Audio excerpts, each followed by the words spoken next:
You wanted the best. You've got the best podcast. The hottest podcast in the world. The Chris Voss Show, the preeminent podcast with guests so smart you may experience serious brain bleed. Get ready. Strap yourself in. Keep your hands, arms, and legs inside the vehicle at all times, because you're about to go on a monster education roller coaster with your brain. Now, here's your host, Chris Voss. Hi, folks. Chris Voss here from the ChrisVossShow.com, the ChrisVossShow.com. Hey, we're coming here to a great podcast. We certainly appreciate you guys tuning in. Thanks for being here with us today. We've got an amazing show. You go to youtube.com/Chris Voss, see all the wonderful things we're doing over there. And you can also go to goodreads.com/Chris Voss to see all the authors we have over there and everything. And you can also go over to all of our groups on Facebook, LinkedIn, Twitter, all those different places to see everything we're up to. Today, we have an amazing guest on the show. He is the CEO and founder of BlazySusan.com. He's Will Breakell. So, Will, thank you very much for coming on the show. Give us your bio and tell us more about you.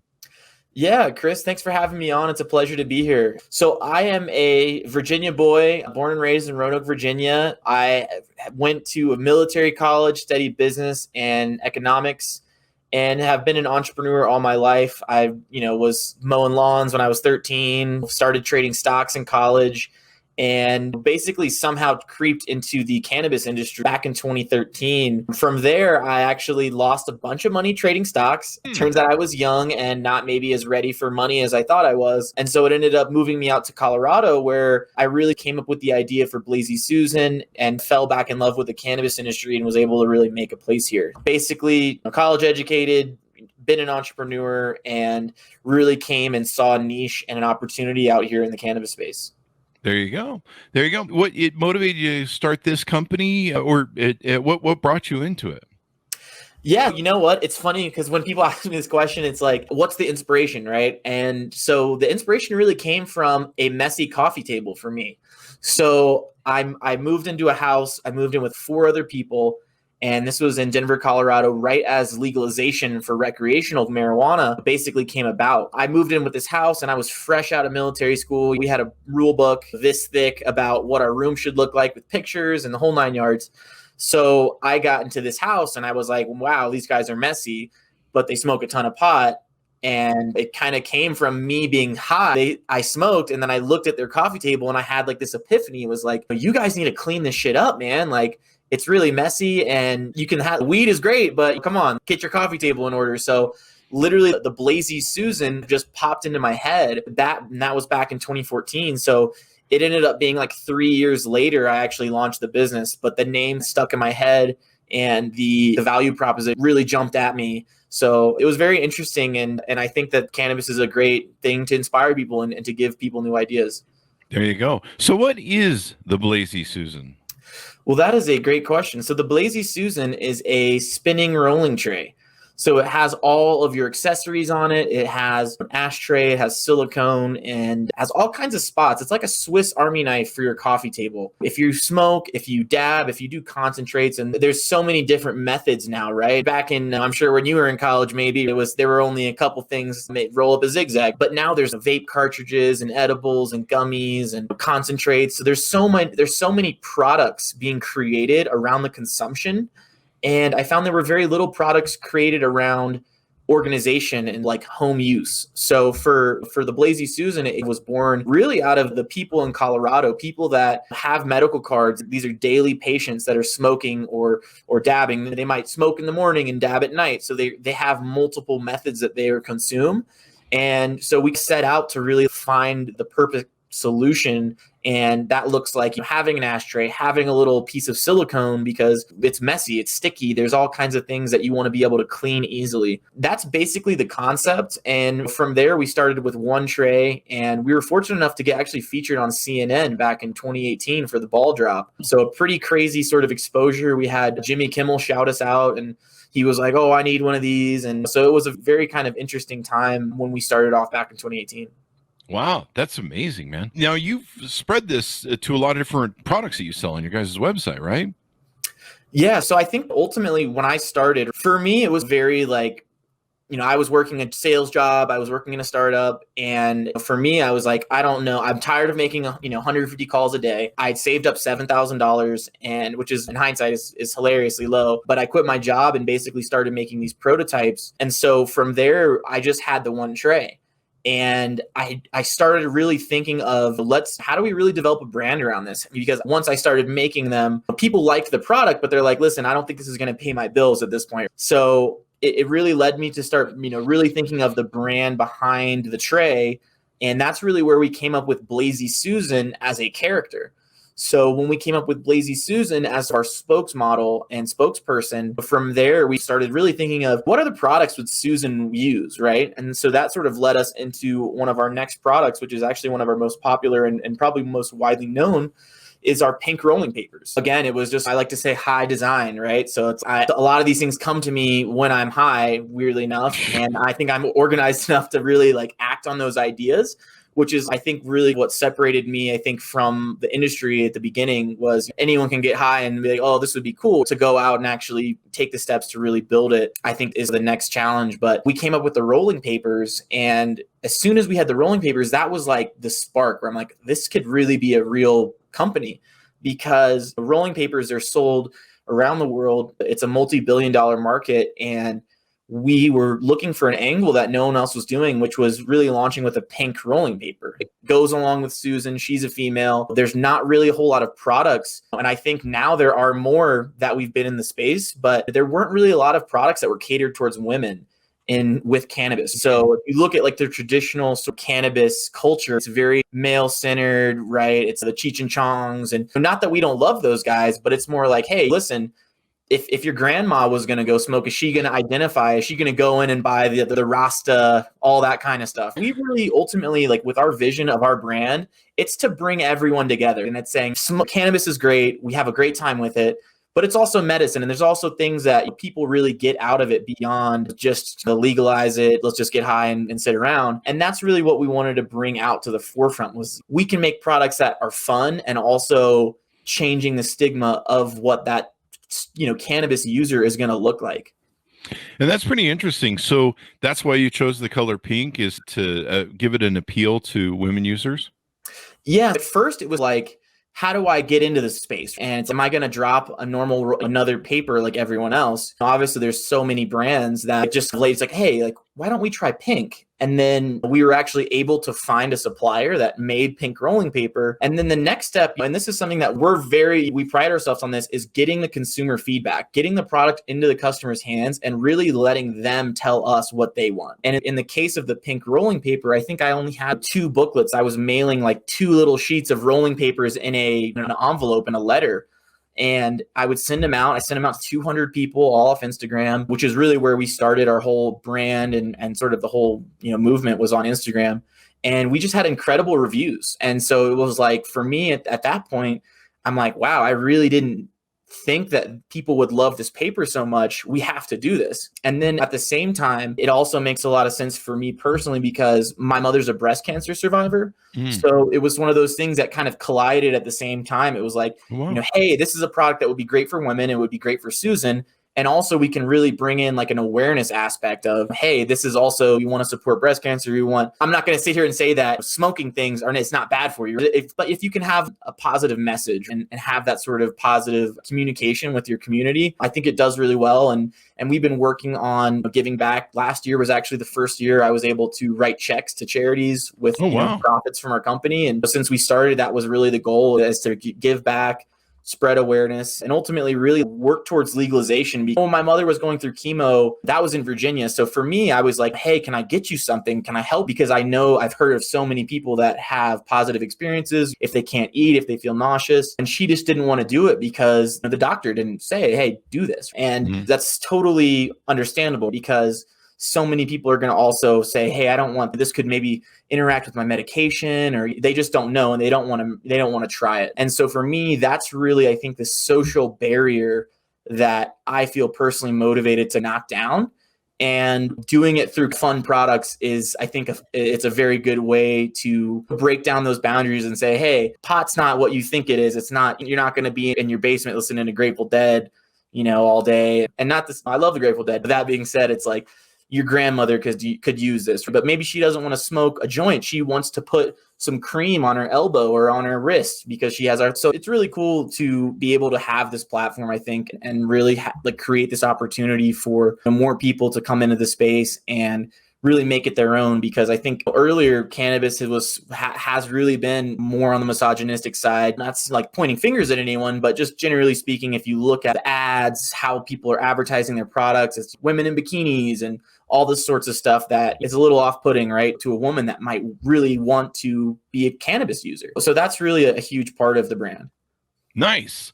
I think that's beautiful, and it really supports women. One of the I saw this one time. This entrepreneur woman.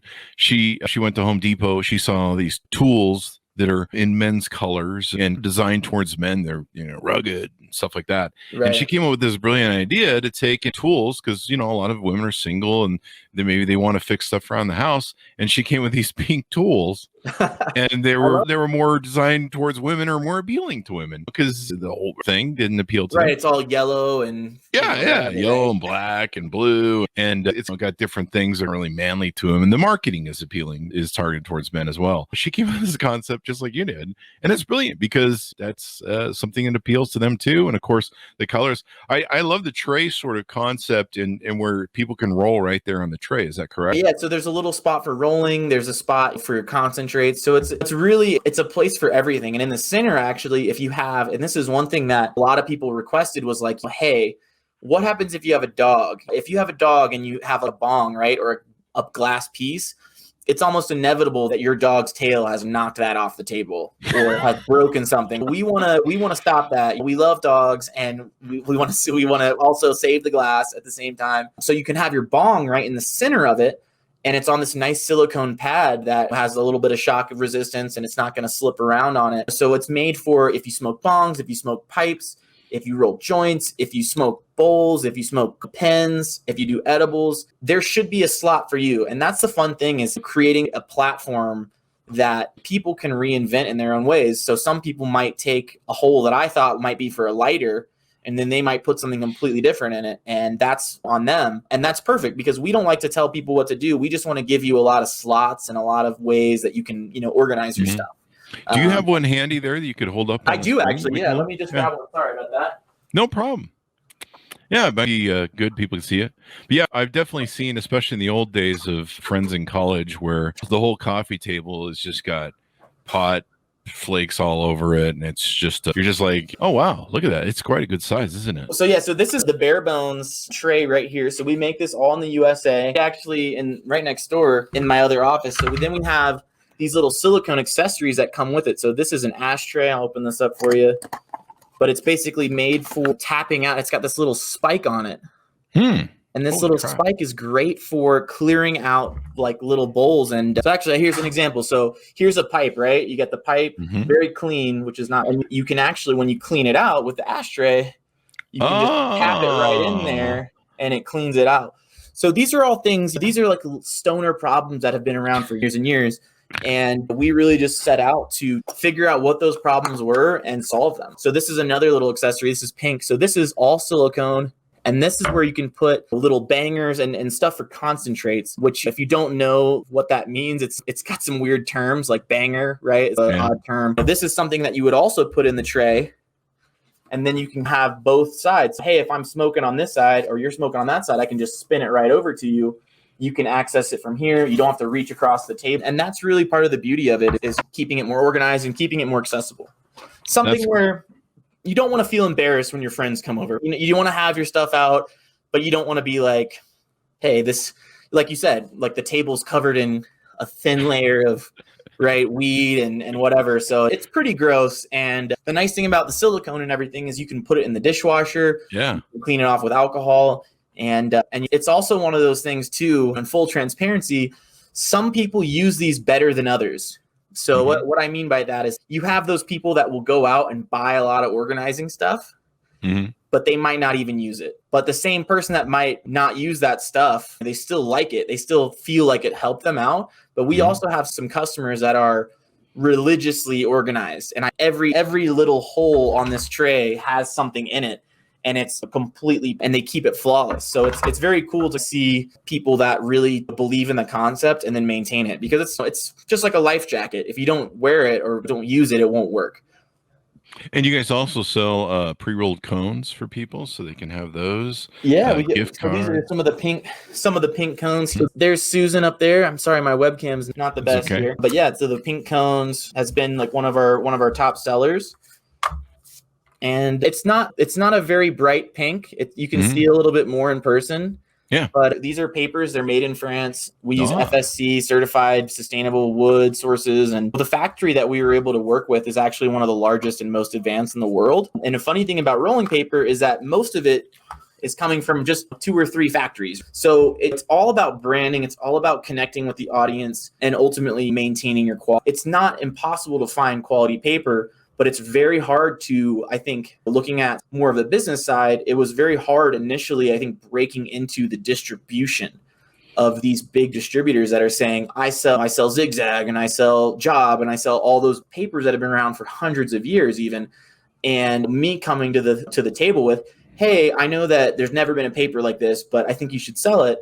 It's a pink rolling paper and it's marketed towards women. It's funny, when I first started having this conversation, they were like, we don't want to buy that. Women don't want that. And it's like they didn't even really care. So we really focused on social media. We focused on influencer marketing. And over the last 2 years, we've seen the distributors and the store owners come to us and say, hey, we've been having people ask us about these. So they begrudgingly, I think, made the switch. And now they're like, we want to sell more pink stuff. And they want to. So I think it was very cool to see the industry kind of change over and accept us as a brand. And then the light kind of came on. Wait a second. Women are actually amazing customers. And that's not to say that only women buy our products right now. I think it's about, 60-30. Or I'm sorry, 60-40, I'm a little off there, like 60-40 females to men. So we have tons of guys that smoke our papers. We work with a lot of rappers, surprisingly, and we have fun with it. So I think that's one of the things that sets us apart as a brand, is that we're real cannabis people. We're not just here to sell you a widget. We enjoy the process. We enjoy creating. And for us, it's, hey, what do you want? How can I build you something? I might build you a Blazy Susan, right, for your podcast studio that you can just put your pens in. You can have your water in there. I think Lazy Susans are it's a fun concept, and we can make them for anyone. We've done collaborations with alcohol brands where we make little displays for bottles and things like that. So we're all over the place, and at the same time, we're very focused on our core brand and our core audience. But we're always looking for new ways to expand, because the cannabis industry is this evolving leviathan of an industry. And for us as a startup, we want to try to cast as wide of a net as we can, really for staying power, right? Because certain things can always change in the market. We don't want to be too invested in one particular, product or SKU, because there's always a risk in putting all your eggs in one basket. Definitely, most definitely. What else have we talked about with what you guys do and how you guys do it? So I think another thing that's interesting that we've done recently is actually we've started building furniture and actually building. So the tray is like the first step, right? Now we've started to actually build larger things like coffee tables that have expandable storage that are hidden. We've actually built giant 10-foot weed bars for celebrities like Bella Thorne up in Hollywood, and created sort of these experiential marketing pieces around cannabis consumption space and what that looks like. So for us, the home is obviously the first frontier of consumption, because it's still very hard to just go out and smoke a joint on the street. So most people are doing this at their home. So we're really looking at the next wave. And actually, I'm going to be in New York this week. So we're going to some events out in New York, and that market obviously just went legal, and you're seeing the cannabis events and the consumption lounges and really the social side of cannabis start to explode. And I think that's a very cool place to be as well in the future. Vegas also is passing laws where Vegas, you can go into basically a bar, right? You can buy a joint at the bar and then smoke it. And that's that's such a huge step, I think, because they would only say you can only buy an eighth and you can't smoke it anywhere except for, maybe outside, and it's illegal. So Vegas has been always, you can buy weed, but you can't smoke it on the strip. You can't do this or that. And now they're creating these lounges. They're really creating opportunities for a ton of business, because looking at tourism, looking at even people that a lot of people can't afford legal cannabis in some of these markets because the taxes are so high. Like California, for instance, the pricing is really aggressive and it's not accessible for like normal people. So if you just wanted to go into a club and buy something in a smaller portion, now that's going to be an option for you. And my personal belief is I think that the best way to do this, because obviously it's still not federally legal, but once we get to the point where it's just like an alcohol model, whereas, hey, I buy the alcohol from a distributor, I bring it to my bar, I can sell it, I can make drinks. There's laws in place to regulate certain things, but I think once the cannabis industry is in that space, it's just going to be huge, and it's going to open so many more doors, not only for like small business owners, because a small business owner, if you don't have millions of dollars, there's no way you can start a cannabis facility right now. Mm-hmm. You need investors, you need licensing, and so it's very hard to access that. And I think that's another side of the cannabis industry that people talk about, but it's the social equity side. There's still people in jail for cannabis right now. And then you've got guys taking companies public. Most of these guys are rich white guys, and that's great. And that's fine. And we knew that was going to be a part of the industry. But I think a huge side of really what the community wants and what people that are cannabis users want is they don't want those people to run the businesses. I think ultimately that's the craziest disconnect, is because big business for cannabis is bad for people that have been active advocates and people that don't want to smoke bad product that doesn't have the same attention to detail that certain other products might have. There you go. We've covered, I've been going over your website here as we've been going through the thing. You also have an affiliates program and a wholesale program. So if people are retailers, they can get a hold of you. Yeah. So we have distributors across the country, and actually we're in multiple countries now, in the UK and even Australia and New Zealand, believe it or not. But if you're interested, if you're a store owner and you're listening to this, or you have a dispensary and you need some more products on the shelf, come on down to blazysuzan.com or give us a call, and we can definitely take care of you. One of the things that we really pride ourselves in is really trying to help other brands and help other businesses sell the product. Like the art of negotiation, right? I want you to come to that same conclusion with me, that yes, this is a great thing for both of us. And so if it's, hey, we can help build displays, or we can help create marketing materials for you as a small business, that helps us sell product and that helps you sell product. And that's something that we're really passionate about, is really empowering the small business owners and people that basically support us. There you go. That's pretty amazing. Anything else you want to touch on before we go out? Anything to plug? I would want to plug, really, I think some of our breast cancer charities. One of them is Keep Abreast, and they are a great organization. They do stuff for awareness. So they have an app where you can screen yourself, and it's like the preventative side of breast cancer. And the other charity that we'd really like to work with is the Lynn Sage Foundation, and that's one that does really more focused on research. And we worked with them last year, and we're really excited this year for October. So keep an eye on us. We're going to be doing some really big stuff in October, and really setting out for some really awesome charity initiatives. That'll be cool. That'll be definitely cool. So give us your .com so people can look you up on the interwebs before we go out. Yeah, so it's www.blazysusan, like Lazy Susan with a B, .com. There you go. Well, it's been wonderful to have you on the show. Thank you very much for spending time with us today and updating us on what you guys are doing. And everyone, I'm sure, will go check it out. And the beautiful thing is, it looks like it's getting legalized everywhere, and eventually, hopefully, should become federal. So that'll be good for your business. Yes, sir. I appreciate you guys having us on, and yeah, take care. I appreciate it. There you guys go. Guys, be sure to watch the video version of this at youtube.com/Chris Voss. So subscribe over there. Go to goodreads.com/Chris Voss. See all the things we're doing over there. See all the groups we have on LinkedIn, Facebook, Twitter, Instagram, all those different places, and all that good stuff. Thanks to everyone for tuning in, and we'll see you guys next time. All right.